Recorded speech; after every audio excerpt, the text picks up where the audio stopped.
Welcome back to Digha blog part 2। যেমনটা তোমাদেরকে last ব্লগে বলেছিলাম, আমরা একা নই, আমাদের সাথে আরও কিছু মানুষজন আছে যারা কলকাতা থেকে আসছে। এটা আমার বলতে বেশ ভালো লাগছে যে দীঘা আসার প্রতি যে মানুষের বা বাঙালির যা ভালোবাসা সেটা আজও বড্ড অটুট। কারণ দীর্ঘ 4 ঘন্টার ওরা একটা জ্যাম কাটিয়ে দুপুর 3টের সময় এসে পৌঁছেছে। ওরা সকাল 7টায় রওনা হয়েছিল কলকাতা থেকে। যাই হোক, তো এক্সস্টেড হওয়ার জন্য ডাইরেক্ট লাঞ্চটা সেরে আমরা চলে আসলাম বিচে। আরও ভালো বিচে আসার কারণ হলো আমাদের হোটেলটা ছিল ঠিক বিচের, নিউ দীঘার সি বিচের অপোজিটে হোটেল গীতাঞ্জলি। তো যাই হোক, এবার তোমাদের সাথে একবার দেখা করাই কারা কারা এসছে। প্রথম জন মা, কেমন লাগছে দীঘা বলো? কত বছর বাদে হলো? আমি জীবনে এই নিয়ে আমার 4 বার।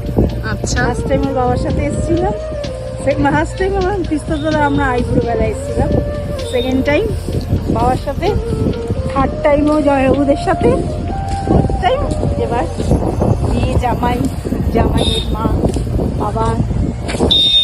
কতটা চেঞ্জ লাগছে মনে হচ্ছে এতদিনে, এত বছরের দীঘা আর এখনকার দীঘাতে কতটা চেঞ্জ লাগছে?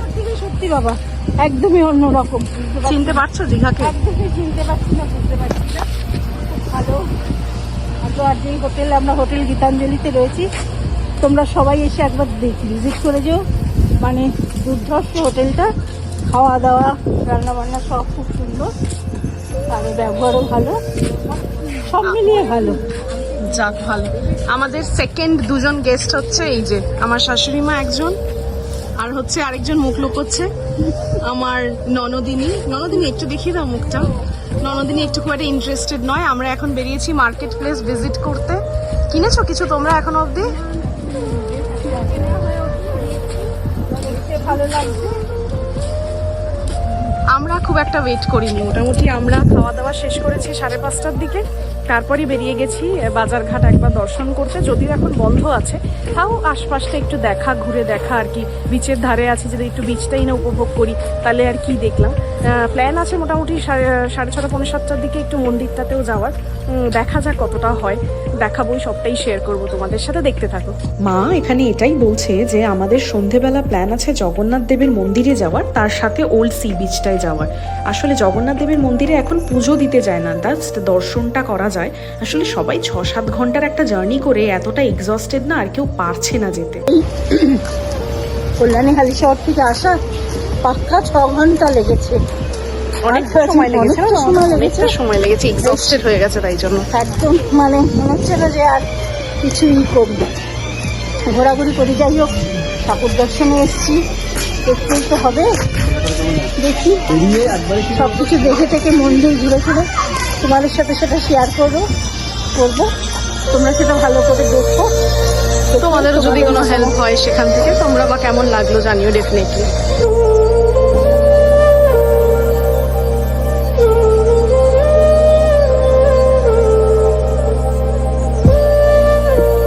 ফাঁকা জায়গায় ঘুরতে খুব ভালো লাগে। কোনটা ভালো লাগে, নিউ দীঘা না ওল্ড দীঘা? ওল্ড দীঘা না নিউ দীঘা? নিউ দীঘা বেশি ভালো লাগে। সবারই নিউ দীঘাই বেশি ভালো। তোর পোস্ট রিটায়ারমেন্ট কি প্ল্যান ছিল সেটা বলো।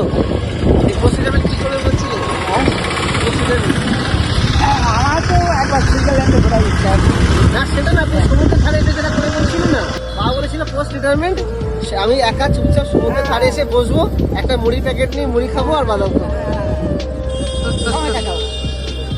চা নিলাম বা কফি নিলাম, হ্যাঁ, কফি নিয়ে একটু বাদাম নিলাম, খাওয়া খেলাম, আর সমুদ্রের দিকে তাকে দিলাম।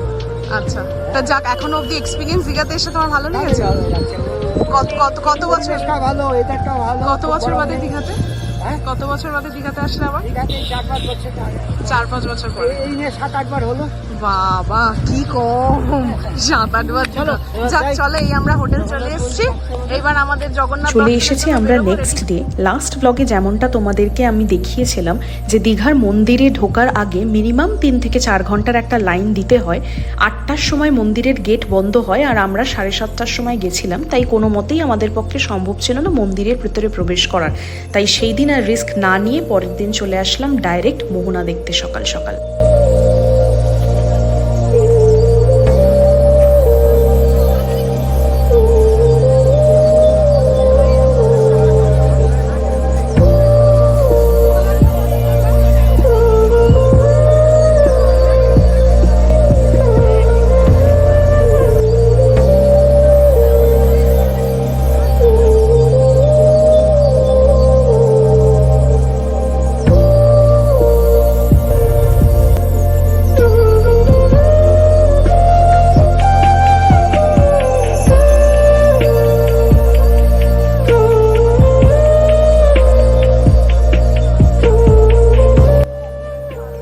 বাঙালি আর মাছ যেন মনে হয় ওতপ্রোতভাবে জড়িত।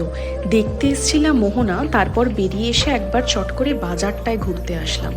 চারিদিকে এত রকমের মাছ দেখে না মাথা যেন খারাপ হয়ে যাচ্ছে। হয়তো এই সেম মাছ কিন্তু আমাদের বাড়ির পাশে বাজারেও পাওয়া যায়, কিন্তু কিছু কিছু জায়গায় গেলে না নিজেকে যেন সামলে রাখা যায় না। চারিদিকে ইলিশ, ভেটকি, পমফ্রেট, কোনটা ছেড়ে কোনটা নেব। দিচ্ছিলাম, কিন্তু এই জিনিস বেটার হলো বেটার হবে। আমার দোকানে কার্ড নিয়ে যাবেন, ডাইরেক্ট আসবেন পয়সা দোকানে নাইকালি ফিশ স্টল। আর দীঘার তালসারি, দীঘার মোহনা থেকে নেওয়া হলো মাছ 2 কিলো 100 একটা ইলিশ মাছ নিলাম।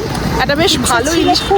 প্রাণে আশা ছিল যে আর একটু মাছ নিই, কিন্তু আমাদের জল খাওয়ার সময় হয়ে গেছে আর যেতে হবে। আসলে এখানে মোহনাতে অনেক ভোরে আসতে হয়। আমরা হ্যাঁ, এসেছি, আমাদের- পৌঁছেছি 8টা।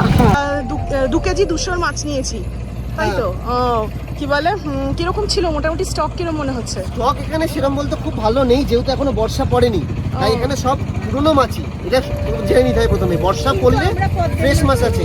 যেহেতু ফ্রেশ মাছ নেই, দীঘার আসল মাছটা নেই, তো আমরা দীঘার মাছ নিইনি। আমরা নিয়েছি সেই পদ্মারি বাংলার ইলিশ আমাদের, ঠিক আছে? তো ওটা এখান থেকে নিয়ে গেছি, যেটা ভালো হবে।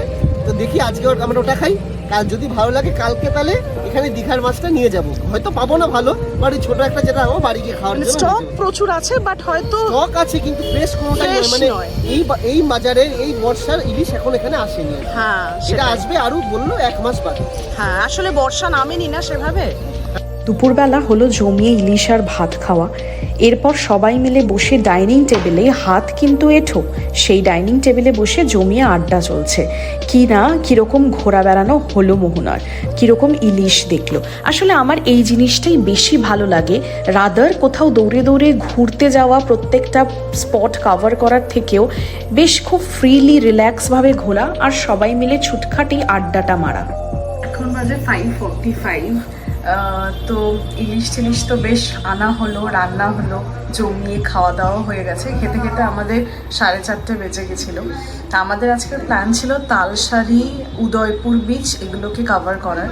তালসারিটা হলো না, কারণ অলরেডি এখন বাজে 5:30, 5:35। এখন আমরা রওনা হচ্ছি উদয়পুর বিচের জন্য। হয়তো সন্ধেও বেলা বেশিক্ষণ অবধি ওখানে থাকা যায় না ওই বিচটায়, তাই জন্য এখন রওনা হচ্ছি। তোমাদের সাথে বাকিটা শেয়ার করবো, চলো।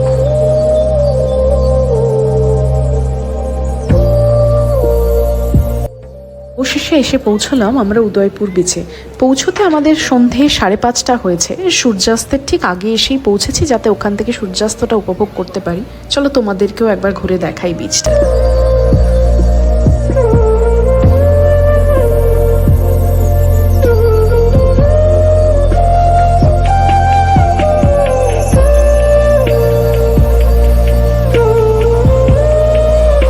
অবশেষে একটা খুব সুন্দর দিনের সমাপ্তি ঘটালাম।